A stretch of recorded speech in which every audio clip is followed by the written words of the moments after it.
America ने 1971 में भी भारत को खूब धमकाया था पाकिस्तान का साथ देकर। दरअसल अमेरिका का एंटी इंडिया चेहरा 1971 के युद्ध में पहली बार दुनिया ने देखा, जब पाकिस्तान की सेना पूर्वी बंगाल में कत्लेआम मचा रही थी। मानवाधिकारों का ढोंग करने वाला अमेरिका पाकिस्तान के पीछे ढाल बनकर खड़ा था। जब भारतीय सेना ने पाकिस्तान को घुटनों पर लाना शुरू किया तो तत्कालीन अमेरिकी राष्ट्रपति रिचर्ड निक्सन और हेनरी ने भारत को डराने के लिए अपना परमाणु हथियारों से लैस 7वां बेड़ा बंगाल की खाड़ी में भेजा। वो दोस्ती का हाथ नहीं बल्कि भारत की छाती पर तानी गई परमाणु बंदूक थी। अमेरिका ने खुलेआम भारत को धमकी दी कि अगर युद्ध नहीं रोका गया तो वो सीधा सैन्य हस्तक्षेप करेगा। ये वो दौर था जब अमेरिका ने साबित कर दिया कि उसके लिए लोकतंत्र केवल तब तक मायने रखता है जब तक वह उसके पूरे स्वार्थ को पूरा न कर ले।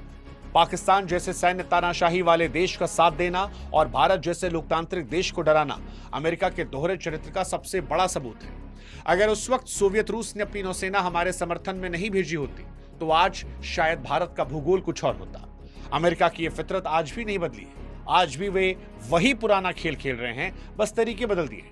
उस समय जहाजों से डराते थे, आज प्रतिबंधों और आर्थिक दबाव के जरिए वो ब्लैकमेल करते हैं, हफ्ता वसूली करते हैं। आज युद्ध के मैदान बदल गए हैं, लेकिन अमेरिका का इरादा वही है। पिछले 5 सालों में अमेरिका ने भारत के खिलाफ ऐसा आर्थिक युद्ध छेड़ रखा है जिससे कूटनीति की भाषा में इकोनॉमिक ब्लैकमेल कहना गलत नहीं होगा।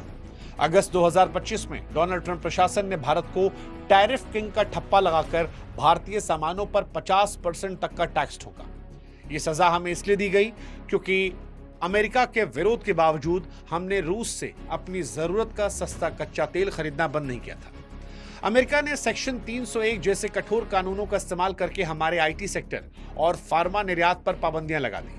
वो चाहते थे कि भारत अपनी सस्ती जेनरिक दवाइयां महंगी करे ताकि अमेरिकी फार्मा कंपनियों को और मुनाफा मिले।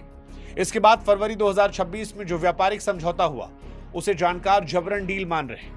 इसमें भारत को मजबूर किया गया कि टैक्स कम करवाने के बदले अमेरिका से आने वाले दशक में लगभग 500 अरब डॉलर के विमान और रक्षा उपकरण खरीदे।